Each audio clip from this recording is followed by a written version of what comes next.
না, আরো বাকি আছে। এই যে দেখো 3rd নাম্বার কালেকশন দেখো, দেখছো অবস্থা? চিন্তা করো, ওর তো কালেকশনের অভাব নেই।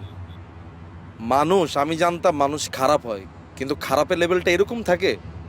পোলাটারে বাইরে দেখলে তো ভালো মানুষই মনে হয়। আর এই টেনশনে আমার বন্ধুর অবস্থা দেখছো তুমি, কি হইছে? আচ্ছা ওয়েট, আমি দেখতেছি।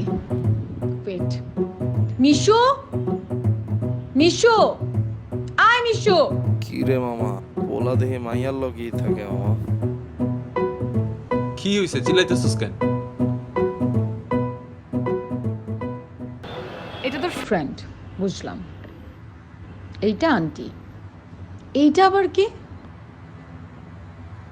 কেন, এটা আমার গার্লফ্রেন্ড নিশাত। কি হইছে? উফ, মিশু তোর কয়েকটা দিন আগে ব্রেকআপ হয়েছে আর এখনই তোর গার্লফ্রেন্ড? তো ব্রেকআপ হলে কি হয়েছে? আমি কি বসে থাকবো নাকি? আমার একটা গার্লফ্রেন্ড হতে পারে না?